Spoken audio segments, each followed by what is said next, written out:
Project Power. Project Power is the new movie that just came out on Netflix starring Joseph Gordon-Levitt and Jamie Foxx. Now, I just want to start off with this one. Where's Joseph Gordon-Levitt been? Why isn't he in more movies? Same with Jamie Foxx. Every time I see Jamie Foxx or Joseph Gordon-Levitt in any movie, I love it. I love them both. They're great. And I really wish they were just in more stuff, and they're not. So, because of the weird time that we find ourselves in right now, where movies aren't really getting theatrical releases, this is one of those movies along the lines of, The Old Guard, where I saw the trailers, and if it were in theaters, probably would not have given it the time of day. But because there aren't theatrical releases right now, it goes straight to video on demand, Netflix, whatever streaming service, pick your poison. But because of that, it kind of gives these, I don't want to say weaker movies a chance to shine, but kind of a chance to shine. Now, Project Power has a really interesting concept that a Stephen Amell movie that I'm forgetting the name of right now did a few months back, but to considerably less success. While that movie tried to use the superpowers as a commentary for undocumented immigrants, maybe, I guess, this movie tries to bring the conversation a little more towards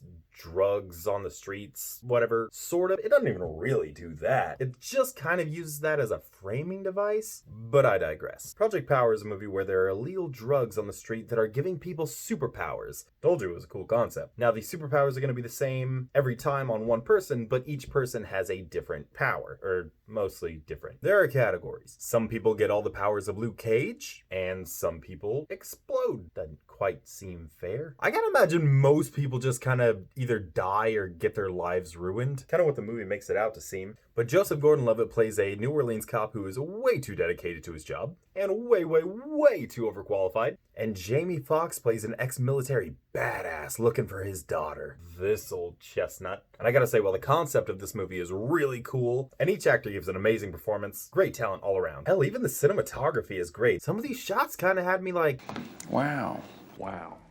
I don't want to say stylized, but pretty stylized? I don't know what you're thinking. Well, my guy, if the actor's great, the performances are great, and the concept is great, how come the movie isn't great? Oh, I'll tell you. With all the greatness that is in this movie, the script is where everything kind of falls apart. You'd think with this unique concept and this kind of talent behind it, it couldn't fail. It would be great. But the script lets it down in a big way. But I'm gonna be honest with you, it's nothing that you haven't already seen. Jamie Foxx and Joseph Gordon-Levitt should be in more stuff together. They should really just be in more stuff. Honestly, dumpster fire script aside, the biggest shame of the movie is that you really never get much interaction between Jamie Foxx and Joseph Gordon-Levitt. Shame. They save it all for their sidekick slash middleman Robin. Bit on the nose. But the action that's here is great. The comedy that's here is great. The performances are great. The concept is great. But the story just doesn't hold up. I'm a sucker for any sort of realistic world superpower show, though. And while I was watching The Ancient Guard, there was a point fairly early on in the movie where I was like, this seems like a comic book movie. And it is. I never really got that feeling with Project Power. It might have a comic book, I don't know. Probably not with the script this week. I probably should have done more homework about this.